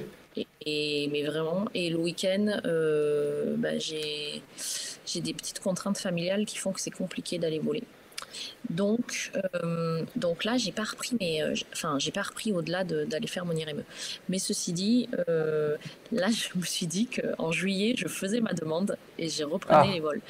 Et j'hésite. Je pense que ce que je ferai, parce que comme j'ai du mal à les caler, le week-end, je peux pas. Je me prendrai des vacances et j'irai faire toutes mes heures sur une semaine. Ce sera ma petite semaine dans l'année. À Nîmes, voilà. Ouais, alors j'avais plus envisagé Biscarrosse parce qu'il y a au CFA, ils ont monté un club et donc je sais pas s'ils m'accepteront, mais ça c'était une option. En plus, il y a des hydravions pas loin. Hein. Ouais, il y a ça aussi. Ou alors, mais en fait, ça m'embête de passer une qualif parce que comme après j'irai pas régulièrement et du coup c'est pas terrible. Mais soit je fais ça. Soit j'avais une autre idée, c'était peut-être aller voler à Toulouse aussi parce que j'y suis régulièrement et du coup ça pouvait être sympa. C'est là que j'ai commencé. Et donc, mais on va dire que c'est plus du loisir quelque part que de vouloir revenir en opérationnel. En fait, si j'avais l'opportunité d'en faire en réserve, ce serait envisageable, mais ça serait pas forcément facilement compatible avec mon poste actuel. Ouais. Oui, parce qu'on se souvient de Raloche, qu'on avait eu il y a quelques semaines ici, qui nous disait qu'il continuait de temps en temps, alors c'était quand même sporadique, de faire de la réserve sur 2000B, je crois. Ouais, mais en fait, il y a pas mal de soucis. C'est que pour faire de la réserve volante, il faut quand même être très disponible. Alors, moi, je fais beaucoup de réserves, mais je la fais... je fais beaucoup de réserves. J'en fais quand même pas mal de jours, mais je la fais soit sur des week-ends, soit je la fais sur des choses qui me permettent de capitaliser avec mon travail actuel. Okay. Et donc, en fait, quand je fais de la réserve, c'est pas des jours perdus pour mon employeur. Ouais. Donc, voilà. Donc, c'est un peu comme ça, sans prendre d'exemple un peu compliqué peut-être à expliquer, mais on s'en fiche, vous n'êtes pas là pour ça. Mais globalement, pour aller faire de la réserve volante, il faut quand même être hyper disponible parce qu'ils vont pas payer une qualif à quelqu'un qui vient faire 3 jours de réserve par mois, quoi. Et la réserve volante, ça vole pas le samedi et le dimanche. Ouais. Donc voilà, donc ça, la réserve aussi que je fais le week-end, ça m'empêche aussi d'aller voler en aéroclub. Ok. Et c'est un plaisir pour toi de revêtir l'uniforme, justement, le temps de ces week-ends de réserve? Ouais, c'est hyper sympa parce que déjà, je revois pas mal de potes, donc ça, c'est chouette. Et puis, en fait, ça, c'est hyper intéressant. Dans l'armée, on voit des choses qu'on ne peut pas voir dans le civil. Donc ça, c'est quand même top. Et puis, en fait, j'ai plus les contraintes. Donc ça, c'est un peu... C'est que j'ai plus les cérémonies, j'ai plus les astreintes. La réserve, on y va quand on est dispo. Alors évidemment, je dis pas que c'est pas complètement sans contrainte, parce qu'il y a des fois, le week-end, j'aurais bien fait autre chose. Mais donc, je choisis pas forcément... toutes les périodes où on m'active, et donc des fois ça me demande de bouger un petit peu certains éléments de ma vie, mais c'est intéressant. Ouais. Alors justement, on parlait de réserve. À 10 heures, quoi. C'est bien. Me lever à 10h? Non, Ouais, non. non, c'est pas non. Ouais. Tu parlais tout à l'heure, alors on parlait de réserve, on parlait justement de gens qui font de l'instruction en réserve. Est-ce que l'instruction, c'était une étape importante en ce qui te concerne? Est-ce que c'est quelque chose qui t'a marqué? Ouais, j'ai bien aimé, franchement, c'était chouette. Après, au bout d'un moment, à la fin, j'avais fait 10 ans d'instruction et je commençais à en avoir marre. Ouais. En 2 périodes. La première, j'avais fait 5 ans. À Nancy, je faisais de l'instruction aussi sur 2000D. Et quand je suis revenue à Tours, en fait, il y avait pas mal de choses. Moi, j'étais instructeur à l'école de l'aviation de chasse. Le AC a fermé. Enfin, le AC est parti à Cognac. Mais moi, j'étais à Tours. J'étais à 1 an. Je suis rentrée d'OPEX. J'étais à 16 mois de la retraite. Donc, ils m'ont pas mutée, gentiment. Mais du coup, j'étais à Bonnet-Cazaux. Tours-Cazaux en train, c'est l'enfer. Ouais, les horaires sont pourris. Il faut déjà une demi-journée pour le faire. En plus, les horaires sont pourris. Ouais. Bref, c'était... Enfin, pour plein de raisons de logistique, c'était pas devenu agréable, quoi. Ouais. Donc, j'en avais marre et c'était bien d'arrêter. Mais par contre, pendant très, très longtemps, j'ai trouvé ça vraiment chouette. Les élèves, ils sont sympas, globalement. En plus, on est quand même dans un cadre où ils sont plutôt bien élevés, hein. Ils n'arrivent pas en retard, ils font les devoirs qu'on leur a demandé de faire, et s'ils les ont pas fait, ben, ça se passe mal. Ça se passe pas bien pour eux. Donc c'est un martinet, des clous. Et... En plus, l'instruction dans l'armée de l'air, franchement, c'est hyper carré, tout est écrit. On a tous les supports. Enfin, c'est pas. Moi, j'avais essayé de passer mon FI, mais en fait, j'avais ségrégué des jours pour le faire avant de partir dans le privé, et j'ai pas eu le temps de le faire sur ce créneau-là. Et après, j'ai jamais réussi à terminer. J'ai jamais réussi à trouver le temps. Et donc, c'est vrai que c'est prenant quand même. Hein. C'est une formation qui est dense. C'est ça. Et donc, on a. Bon, nous, on peut le faire en moins de temps, parce qu'il valorise une partie de notre expérience. Mais le temps que nous avait donné l'école, on n'a pas pu passer nos vols sur ce temps-là. Donc on était 2 et je crois qu'on n'a jamais pu finir. Bon, bref. C'est quelque chose que tu aimerais refaire aujourd'hui? De dire, bah tiens, pourquoi pas, si j'ai l'occasion de passer en club, de faire un peu d'instruction pour le plaisir? En fait, l'instruction, c'est sympa. Mais le truc, c'est que quand on arrivait dans l'armée, on se prenait... Enfin, tout était déjà écrit. Il n'y avait pas de travail à fournir pour préparer ses cours, faire ses cours soi-même, préparer des programmes. Et ça, du coup, ça me demanderait un effort, peut-être à la retraite, quoi. Voilà. Mais là, actuellement, franchement, j'ai pas le temps. Ouais. Mais en fait, ça veut dire aussi que cette page de pilotage, elle n'est pas fermée. Elle reste, reste de côté, quoi. Bah, déjà, à la DGAC, je bosse quand même pas mal dans l'aéro. Alors, c'est sûr, j'ai pas le manche, mais je veux dire, on parle d'avion tous les jours, quoi. C'est quoi? C'est plutôt administratif? Je sais pas si on peut le dire ou pas, mais ça consiste en quoi, à peu près? En fait, je m'occupe d'un centre qui fait de la veille de la menace cyber et de la réponse à incidents pour toutes les entreprises du secteur du transport aérien. Ah, d'accord. Donc, moi, j'ai une fonction plus administrative, financière, juridique, enfin, la partie support de l'affaire, là. Support et direction de l'affaire. Mais après, c'est quand même sympa. Enfin, moi, je me balade dans les couloirs, il y a des avions partout. Enfin, les gens à qui je parle, c'est Air France, ADP. Et en fait, dans l'aérien, c'est ça qui est cool, c'est que c'est un milieu où les gens sont souvent passionnés, qu'ils soient pilotes ou pas. Et donc, en fait, comme dans la cyber d'ailleurs. Dans la cyber, il y a beaucoup de passionnés aussi. Et du coup, c'est agréable de travailler avec des gens qui aiment ce qu'ils font. Oui. Qu'est-ce que dans l'armée de l'air tu as appris et que tu utilises maintenant dans ta vie civile, à la DGAC, ou j'ai vu que tu étais passé aussi à HEC, un truc comme ça? Ouais, tu donnais des conseils, Alors, elle n'est pas conférencière, ça je l'ai bien noté. Si, mais c'est pas maintenant, quoi. Non, en fait, ce que l'armée apprend, c'est tout ce qui est savoir-être. Donc, que ce soit dans l'état d'esprit, mais aussi, enfin, je veux dire, là, je travaille avec un ancien militaire, c'est du velours parce que il est à l'heure, là où on lui demande, il fait il sait ce qu'il a à faire, il est autonome. C'est fluide. Ouais, c'est top. Et quand tu as affaire à un civil, non, mais il y a des gens très bien dans le privé. Hein. Franchement, ça c'est vrai aussi. Mais c'est plus hétéroclite en fait. C'est-à-dire que dans l'armée, les gens qui rentrent pas dans le moule, ils restent pas. Oui. Ouais. C'est une sélection et donc, ils partent pour ça. dans le privé. Donc, voilà. Mais ça, du coup, tu les retrouves. Ouais, c'est ça. Mais du coup, pareil, le souci du compte rendu. Je veux dire, moi, si je demande quelque chose à la personne avec qui je travaille et que ça se passe pas comme il l'avait prévu, tout de suite, il me le dit, quoi. Il dit, au fait, ça, c'est pas...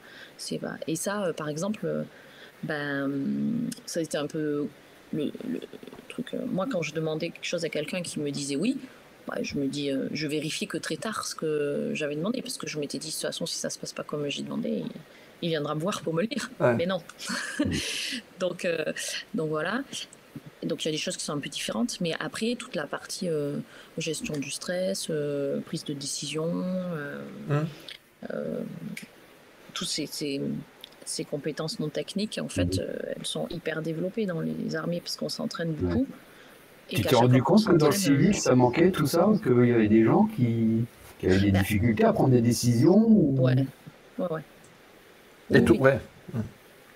Après, je suis aussi... En fait, encore une fois, c'est très hétérogène. C'est-à-dire que je suis autant impressionnée par certaines personnes, dans le bon sens, en me disant des capacités, quoi. Ouais, voilà, c'est ça. Que parfois je me dis ah oui, quand même. Bon. Ouais, sans commentaire. Oui. Hop, next. Mais c'est vrai que c'est ce que les gens souvent disent oui, non mais c'est un métier. En fait, il y a autant de très bons pilotes de chasse que de très bons instits. Mais sauf que nous, les mauvais, on les virait. Oui, voilà.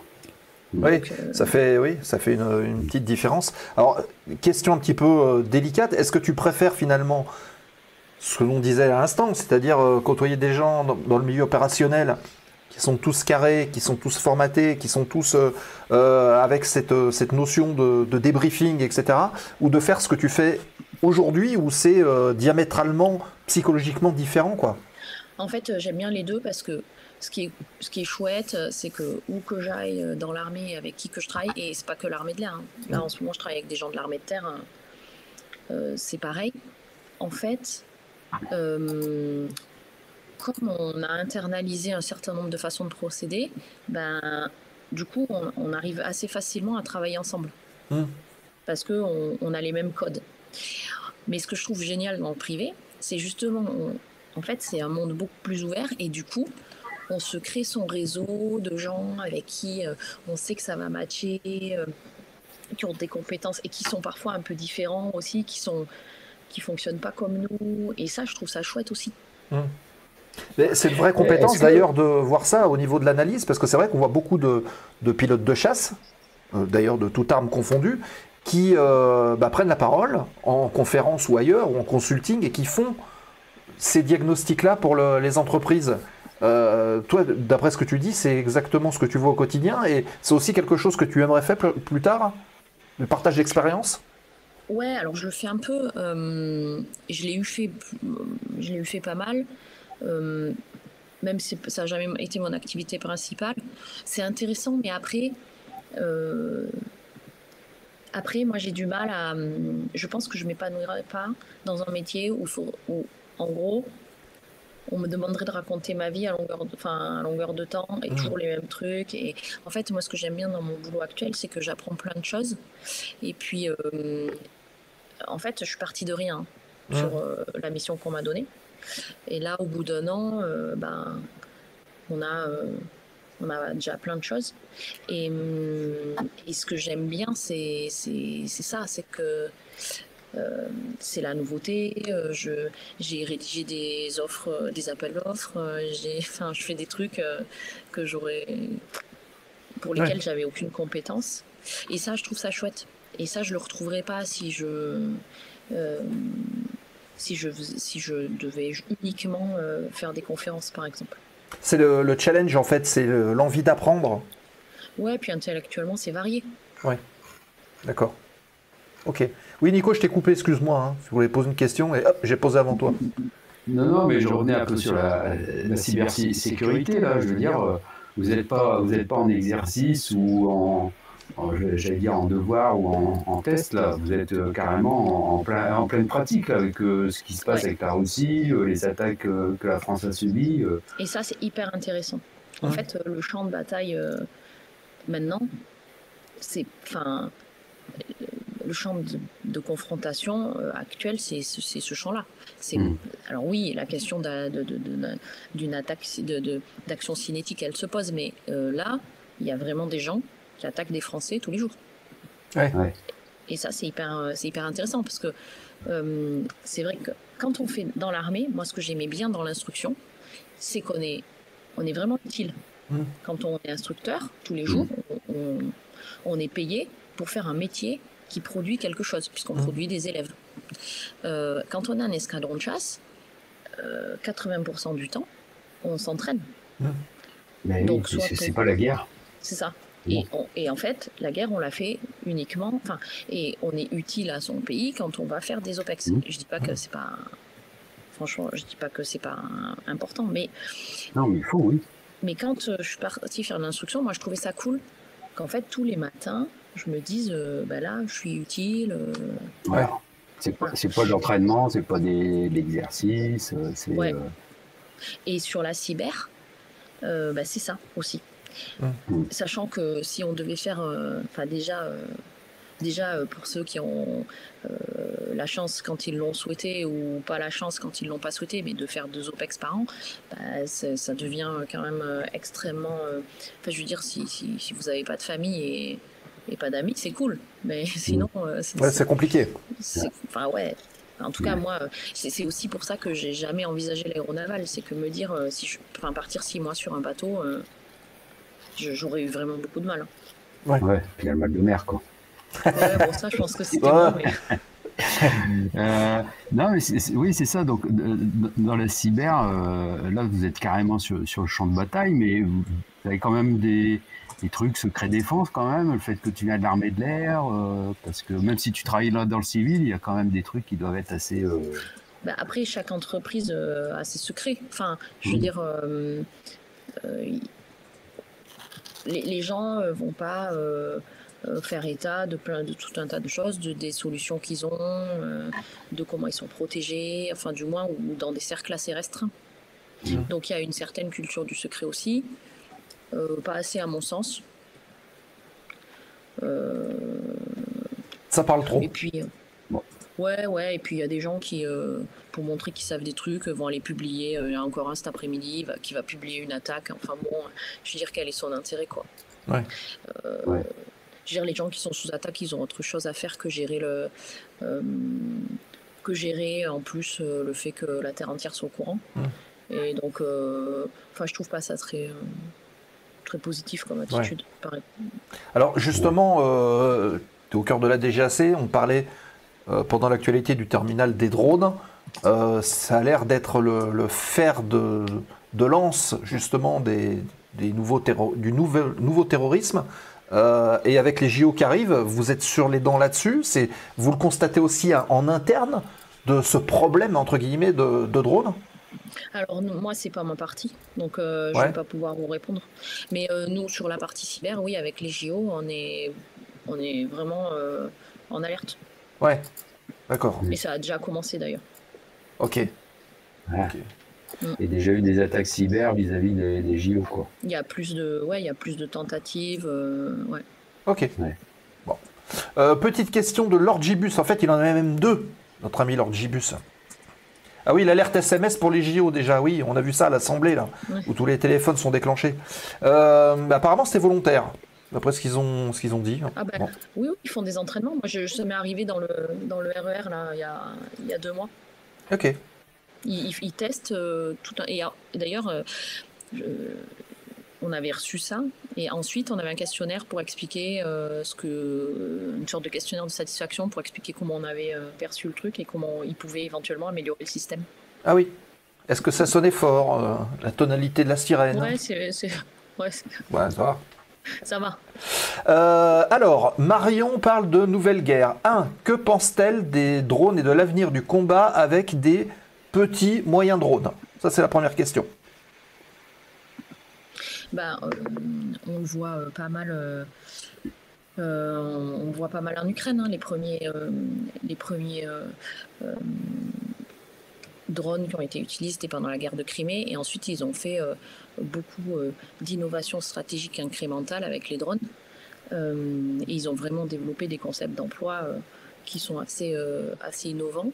Un drone, maintenant, ça peut s'imprimer avec une imprimante 3D. Donc, et un drone, ça reste imprimé avec une imprimante 3D qui plus est. Ça reste extrêmement moins onéreux que parfois les missiles qu'on utilise pour essayer ou arriver à les détruire. Ouais. Donc, c'est clair que c'est un game changer sur pas mal d'aspects. D'accord. Et c'est plus discret aussi. Ouais, c'est plus discret. Enfin, ça se déploie partout. Si on le perd, on s'en fout. Ok. Et deuxième partie de la question, que penses-tu, si tu es au courant, du dernier combat entre un F-16, donc un humain, et une IA pilote? Ah ben ça, je savais pas. Intéressant.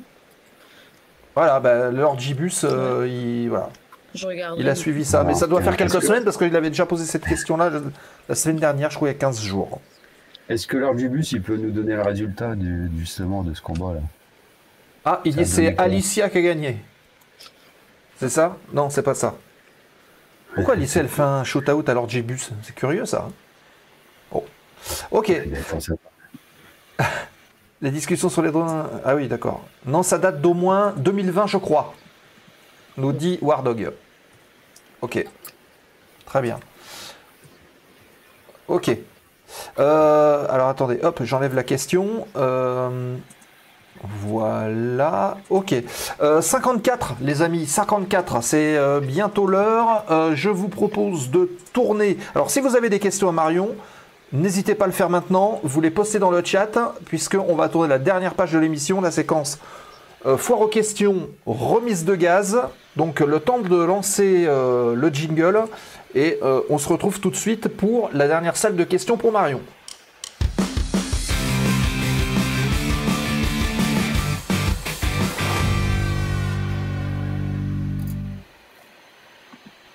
La foire aux questions remise de gaz de cette zone aéro spéciale chasse au féminin avec Marion qui nous accompagnait pendant une heure là, à peu près.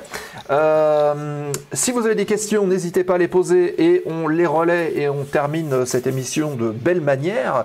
Donc on a parlé aviation, on a parlé DGAC, on a parlé chasse.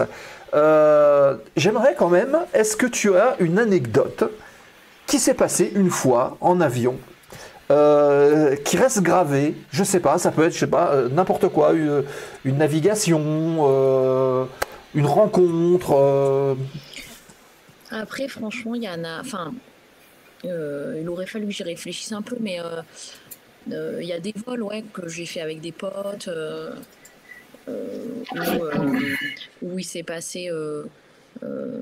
Enfin, ouais, j'en ai quelques-uns. Ouais. Des Mais trucs après, c'est- foufou Non, c'est pas des trucs Non. foufou, franchement. Ça peut être une panne, un peu casse-pied, ça peut être un truc super beau, ou, euh, ou alors juste le fait de voler avec des gens avec qui on a des liens affectifs particuliers. Ouais. D'accord. Mais bon, après, enfin, franchement, ça va pas. Il n'y a pas un truc qui ressort du lot en disant si je devais garder quelque chose, je garderais ça. Ouais, c'est dur. Ouais. Ouais, non, Oui, non, j'en ai 3-4, quoi, des trucs vraiment sympas où on était allé au Mont Blanc, ou Hmm. je me souviens avec un pote, là, on avait fait son dernier vol sur Alpha Jet. On était allé faire le tour du Mont Blanc, c'était trop beau, quoi. D'accord. Ah, Ouais, c'est on cool. dirait Ça. les chevaliers du ciel. Ouais. Eh ben, tu vois, c'est une question que je voulais poser. T'en as pensé quoi, justement, du film de Gérard Le Pires? Bah, le film, enfin, les images, elles sont trop bien, mais par contre, l'histoire, elle est Ah, merdique. l'histoire, oui.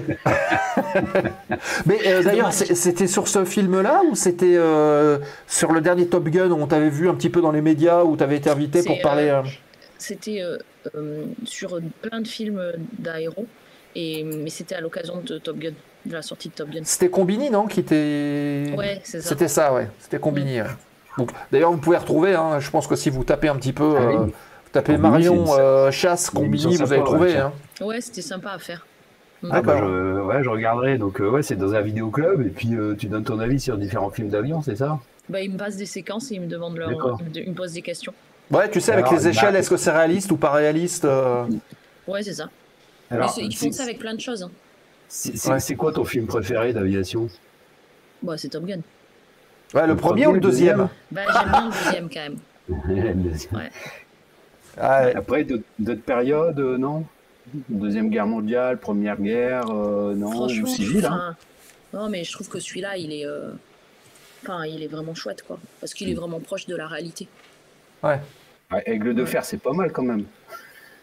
Vous savez, j'ai pas la télé, les gars. Donc, moi, Bah, on te remercie en tout cas d'avoir au moins la zone aéro pour ce soir. Hein. C'est un vieux film des années 80, Ouais, non. avec des F-16, là, c'est assez... Ouais. C'est un mal vieilli, je dirais, avec la course du Cobra. Ah, tu vois, moi je pensais à des films comme Sully par exemple. Ah Ou, oui, Il est chouette aussi, Ouais. celui-là. Ouais, exact. Ouais. Il y a eu Boîte Noire aussi. Je sais plus avec qui j'en parlais d'ailleurs il y a pas longtemps, cette semaine, sur justement le BEA, qui est assez intéressant. Ouais. C'est bien, ouais. Ok, il faudra qu'on fasse d'ailleurs une émission, tiens, pourquoi pas, orienter un peu cinéma un de ces jours. Ça pourrait être cool de partager justement avec le chat les avis, les films préférés, etc. Ça pourrait être bien. Ok, est-ce que vous avez encore des questions, les amis, dans le chat pour Marion? On en prend, allez, une ou deux encore, et ensuite on parlera du programme de la zone aéro pour les semaines à venir, puisque il y a pas mal d'invités de prévus. Le mois de mai, évidemment, est rempli, on vous l'a dit. Le mois de juin est rempli. On a même commencé de remplir le mois de juillet. Question, c'est quand est-ce qu'on part en vacances? Bah, juillet, il faudra... Voilà. Oui, de l'entrée... ah oui, donc, ouais, ok. Donc, il y a Yannou et Lord Jebus qui sont en train de parler de l'IA, là, de la battle d'IA, et apparemment, ils ont l'air d'être d'accord. Donc, c'est bien. On en est ravis. Alors, oui, il y a une question. Hop, je vais l'incruster. Voilà. Dans quel escadron était affecté Marion? Je viens d'arriver, désolé. Donc, est-ce qu'on peut rappeler à Yannou où est-ce que tu es passé, dans quels escadres tu es passé?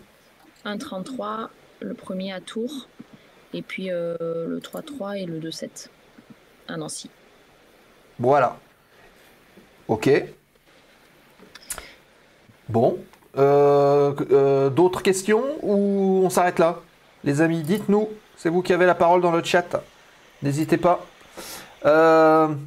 Ok. En attendant l'éventuelle dernière question, Marion, déjà, on te remercie d'avoir pris le temps déjà de répondre à notre invitation et à te rendre disponible. Alors c'est vrai que on a toujours des petits écarts sur les plannings, c'est toujours pas évident, mais finalement on a réussi à le caler, parce qu'au départ, il y a des dates qui se sont un peu croisées, Mais finalement, on a réussi à le faire. Donc, merci beaucoup à toi d'avoir pris le temps de venir nous voir.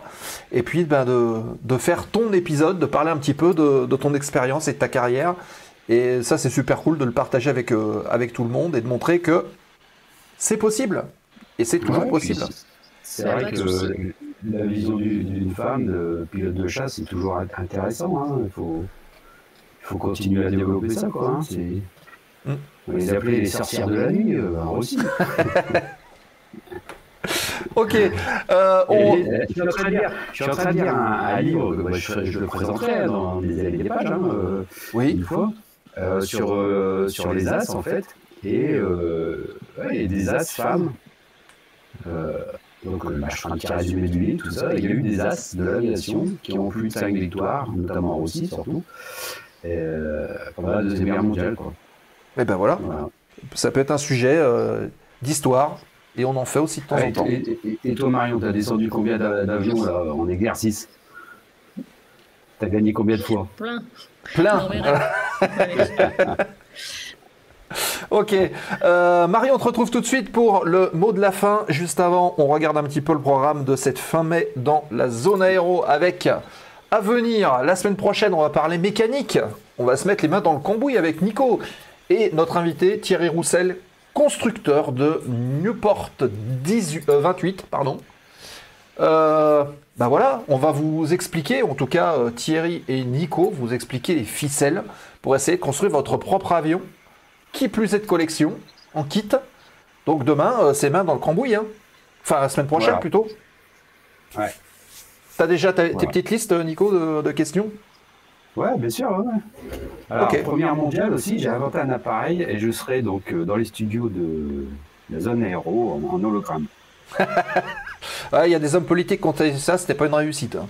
Voilà. Je dis ça après. On ira manger au 3B après. Ah, ok. Ouais, mais non, en fait, c'est pas une réussite non plus. Alors, donc, semaine prochaine, 22 mai, évidemment, 20h30, en visio, Thierry Roussel qui sera avec nous. On parlera de son bel avion. D'ailleurs, il est à la Ferté ou pas? Parce que c'est ce week-end à la Ferté. Il ne sera pas à la Ferté. Il ne sera pas. Ok. Il ne sera pas à la Ferté. Non. Il va faire d'autres trucs. Il y a des commémorations à Verdun. Il y aura à Meaux aussi. Il y a un meeting à Meaux aussi. Ouais. Et puis, donc, il sera là-bas, en fait. Il donnera les dates. Il va aller commémorer. Bon, on en parlera avec lui la semaine prochaine. Et puis, le 29 mai, on retrouvera une femme. C'est Lucie Tost qui viendra témoigner de son début de carrière en tant que copilote donc sur Boeing 737 dans 2 compagnies low cost. On parlera un petit peu de sa passion du pilotage, comment c'est venu, comment est-ce qu'elle a évolué et comment est-ce qu'elle est rentrée en compagnie aérienne où aujourd'hui elle est First Officer, copilote. Donc vous pourrez évidemment poser toutes vos questions à Lucie. Ce sera le 29 mai à 20h30. Et j'en profite aussi pour rappeler que logiquement, on devra avoir un push-to-talk qui devrait avoir lieu dimanche. Voilà. Toute façon, tout le programme, vous l'avez sur Discord. Vous l'avez sur le site internet de la zone aéro, lazoneaero.fr, évidemment. Donc on vous invite à aller le consulter. Et puis, on essaie de le publier tous les mois et de vous tenir informé le plus rapidement possible pour voir ce qui peut vous intéresser. Voilà. Allez, le mot de la fin avec Marion qui est ici. On la retrouve. Donc, est-ce que tu as un petit message à faire passer, un petit leitmotiv ou une petite pensée du soir à nous partager? Pas trop. Écoutez, merci, c'était hyper sympa. Et puis j'espère que vous continuerez à poursuivre l'expérience. On essaye. Ouais, voilà. On essaye. Ouais, et puis que que vous y preniez du plaisir avec votre communauté, ça a l'air sympa. Ouais.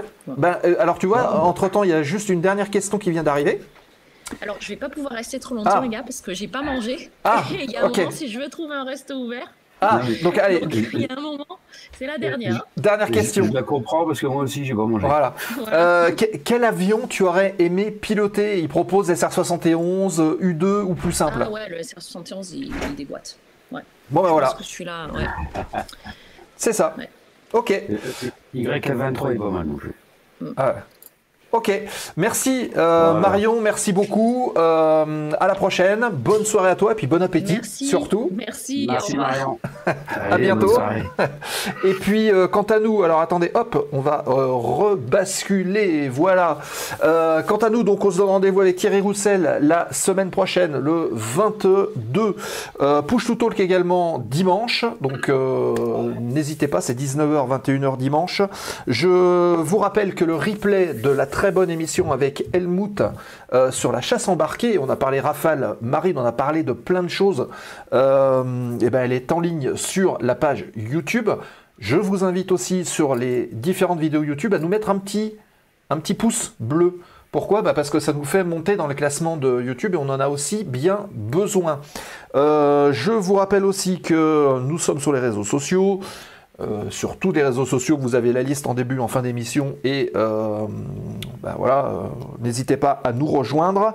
Les podcasts qui sont mis en ligne par notre excellentissime Julot, où on vous invite aussi à vous abonner, parce que ça nous permet aussi de monter et peut-être d'arriver à de la monétisation sur les podcasts et les petits ruisseaux pour les grandes rivières, évidemment. Le Patreon, donc... Point d'exclamation Patreon, si Julot peut faire la commande pour vous rappeler le lien. Je vous rappelle que ce Patreon va vous permettre de nous soutenir, mieux que Twitch d'ailleurs, ça sera plus intéressant pour nous et pour vous aussi, je pense. Patreon va nous permettre aussi, et je ne l'ai pas précisé tout à l'heure, de pouvoir garder ce qu'on appelle une sorte de liberté éditoriale. Ah oui, on est ensemble, on travaille et on avance ensemble, et ça nous permet, vos investissements nous permettent de garder une neutralité, une liberté de ton à l'antenne qu'on n'a pas forcément si jamais il y a un publicitaire qui est derrière qui lui dit vous devez parler de ça. Ah non, là on peut dire on parle de ce qu'on veut et on travaille avec notre communauté. Et ça c'est intéressant. Donc n'hésitez pas. Patreon est en ligne depuis le week-end dernier. Et enfin, le Discord de la zone aéro, on poursuit les débats, on poursuit les échanges et on communique évidemment autour de l'émission. C'est principalement sur le serveur Discord de la zone qui va apparaître dans le chat. N'hésitez pas à cliquer dessus et à nous rejoindre. Dans quelques instants, on fait un raid comme d'habitude. On va découvrir une chaîne, je ne sais pas encore laquelle, mais on compte sur vous pour rester pendant le raid. Et pour ceux qui arrivent sur le raid, comme le dit Julot très bien, vous voyez, le petit raid, salut Run to the Sky, bienvenue, tu arrives à la fin, on va raider quelqu'un là. Donc envoyez plein d'émotes de la zone aéro, et puis on peut même leur transmettre un petit message. Qu'est-ce qu'on peut leur dire ? Qu'est-ce qu'on pourrait écrire dans le chat d'une chaîne du pied du pied à droite. Ouais, voilà, tiens, du pied à droite. Vous marquez du pied à droite dans le chat, vous marquez tous du pied à droite de la chaîne qui arrive. Du pied à droite, du pied à droite, du pied à droite, c'est ce qu'on dit à un pilote quand il fait son arrondi ou quand il remet les gaz. Du pied à droite, du pied à droite. Ils comprendront pas, mais c'est ce qui sera drôle. Du pied à droite. C'est quoi la chaîne ? Je sais pas encore. Attendez, je regarde ce qu'il y a. La bille au milieu. La bille au milieu, du pied à droite. Hop. Je suis en train de regarder, il y a le Bibs, il y a la capitainerie, il y a Recallbox, et il y a Sam. Ça fait un moment qu'on n'a pas été chez Sam. La dernière fois, c'était il y a un moment. Alors, on arrive tous chez Sam, et vous tapez tous, vous mettez tous du pied à droite, du pied à droite, du pied à droite. Voilà. Et avec les icônes de la zone aéro, il va pas comprendre. Allez, c'est parti, je lance... le raid, on lance le générique de fin, fly safe pour ceux qui veulent, et puis rendez-vous la semaine prochaine dans la zone. Bonne soirée Nico, bonne soirée à tous. Bonsoir. Et à la prochaine. Gif, voilà, tu mets un gif, et n'oubliez pas, les icônes et du pied à droite chez Sam. Bonne soirée, bye bye. Bonne soirée à tous.